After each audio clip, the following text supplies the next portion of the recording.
ब्रह्मा जी ने देवर्षि नारद को यह कथा सुनाई कि महाराज ये दैत्य जानते हो क्यों हुए? बोले नहीं। कहा एक बार इन लोगों ने गलती कर दिया,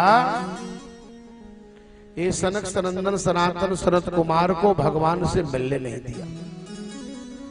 उससे पहले ये लोग लक्ष्मी जी को एक बार रोके थे, लेकिन भगवान ने कहा कि अगर तुम्हारे कहने पर मैं इन लोगों को डिसमिस करूंगा तो दुनिया में समाचार जाएगा कि भगवान ने अपनी पत्नी की बात मानकर हिरण्याक्ष को दंड दे, जय विजय को दंड दे।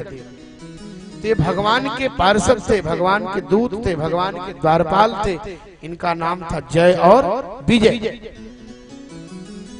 लेकिन इन्होंने महात्माओं को रोक दिया, 3 बार बेंत लगाकर रोका, इसलिए उन लोगों ने शाप दिया 3 जन्म तक तुम दैत्य हो। उनके शाप से ये 3 जन्म तक दैत्य हुए। भगवान ने सुना जबकि इनको शाप मिल गया तो भगवान बड़े दुखी हुए और प्रसन्न हुए। भगवान बोले गलती तो हमारी है, क्योंकि हमने इनको अपने पास रखा है। तो जब इनके 3 जन्म होंगे तो हमारे 4 जन्म होंगे। दंड तो हमको ज्यादा मिलना चाहिए, दंड हमको मिलना चाहिए महाराज, क्योंकि अपराध हमारा है। इनके 3 दंड, हमारे 4 दंड होंगे। भैया आप लोग उधर ही से सब करिए, यहां बताइए। अब हिरण्यकशिपु और हिरण्याक्ष जब ये बने हिरण्यकशिपु, तो भगवान नृसिंह। जब ये हिरण्याक्ष बने तो भगवान वराह। जब ये रावण कुंभकर्ण बने तो भगवान श्री राम। जब ये शिशुपाल दंतवक्र बने तब ये बने भगवान कृष्ण। और ये शरत कुमारों का ही पुंजीभूत अवतार है, जिनका नाम प्रहलाद है। हिरण्याक्ष जब भगवान लेकर के आ रहे थे वराह भगवान पृथ्वी को, तो हिरण्याक्ष भगवान को दुर्वचन कह रहा था, गाली दे रहा था। भगवान सोचे अभी हिरण्याक्ष को मार दूं, लेकिन मार नहीं पाए। क्यों? पृथ्वी डर रही थी। पृथ्वी को स्थापित करके भगवान हिरण्याक्ष से लड़ गए। और जब लड़ गए, हिरण्याक्ष और भगवान वराह का युद्ध होने लगा।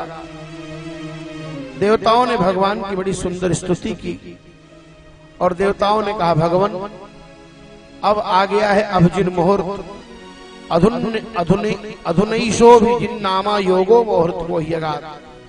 अभिजिन मुहूर्त आ गया है भगवान, आप इसको मार दीजिए, क्योंकि दिन में तो नहीं लेकिन रात में देवता दैत्यों का बल बढ़ जाता है।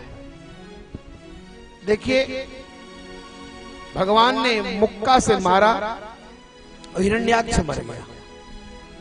हिरण्याक्ष मरा, पुष्प की वर्षा हुई। जय जयकार, प्रेम से बोलिए हिरण्याक्ष मर्दन भगवान की जय।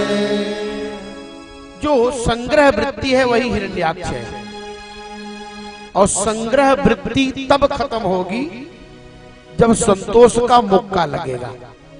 याद करिए, बिनु संतोष न काम न शासन।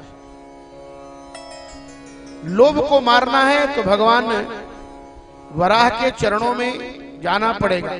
भगवान वराह संतोष के स्वरूप हैं। हिरण्याक्ष की मृत्यु अर्थात पाप तब मरेगा जब ब्रह्म विद्या की प्राप्ति होगी। अब तृतीय स्कंध में 2 बातें हैं, पूर्व मीमांसा और उत्तर मीमांसा। पूर्व मीमांसा यज्ञ, उत्तर मीमांसा का ज्ञान। तो पूर्व मीमांसा में यज्ञ की रक्षा के लिए भगवान का अवतार हुआ, जिनका नाम वराह है। उत्तर मीमांसा में भागवत तो महाराज दर्शन ग्रंथ है ना, कोई सामान्य ग्रंथ नहीं। उत्तर मीमांसा में ज्ञान कांड अर्थात ज्ञान के प्रतिपादक कौन हुए? भगवान कपिल देव। तो अब भगवान ने हिरण्याक्ष को मारा।